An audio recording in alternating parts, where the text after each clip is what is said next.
18 જાન્યુઆરી 2024 હરણી તળાવની એક કરુણ ક્ષણ, જ્યાં એક બોટ પલટી ગઈ અને 12 બાળકો સાથે 2 શિક્ષકોના જીવ ગયા. આ ઘટનાને 2 વર્ષ થયા. પરિવારજનોની આંખોમાં હજુ પણ એ જ દુઃખ છે, એ જ સવાલ છે. શ્રદ્ધાંજલિ તો દર વર્ષે અપાઈ રહી છે, પણ ન્યાય ક્યારે મળશે?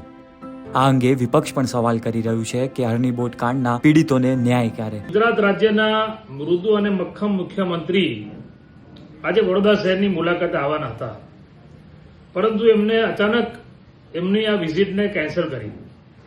કેન્સલ એટલા માટે કરી કારણ કે બીજેપીના નેતાઓએ એમને કીધું કે સાહેબ આજે વડોદરા ના આવતા, કારણ કે આજે તો તારીખ 18 જાન્યુઆરી છે અને 18 જાન્યુઆરી 2024 જ્યારે ભાજપ સર્જિત ભ્રષ્ટાચારના કારણે માનવ સર્જિત હત્યાકાંડ થયો હતો અને 12 નિર્દોષ બાળકો અને 2 શિક્ષકોએ જીવ ગુમાવ્યા હતા, એ હરણી મોત કાંડને આજે 2 વર્ષ પૂરા થયા. માટે ભાજપના નેતાઓએ રાજ્યના મુખ્યમંત્રીને કીધું કે રૂક જાઓ અને ના આવતા. જો આવ્યા હોત તો આજે સોશિયલ મીડિયામાં મુખ્યમંત્રી ગુજરાતના બહુ ટ્રોલ થયા હોત.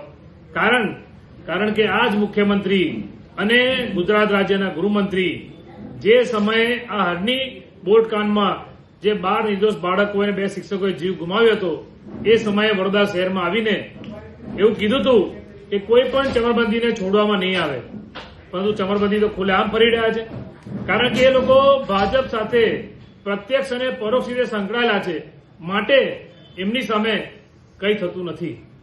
નામદાર હાઈકોર્ટે તો જે તે સમયના મ્યુનિસિપલ કમિશનર ડોક્ટર વિનોદ રાવના નામ સાથે કીધું, તે છતાં આ ગુજરાતની ભાજપ સરકારે જેમને જેલની સળિયા પાછળ મોકલવાના હોય એમને પ્રમોશન આપ્યું. એટલે બહુ દુઃખ થાય કે આ જે સરકાર છે એનામાં કોઈ સંવેદનશીલતા નથી અને સત્તાના નશામાં ભાન પણ ભૂલ્યા છે અને માનવતા પણ ભૂલ્યા છે.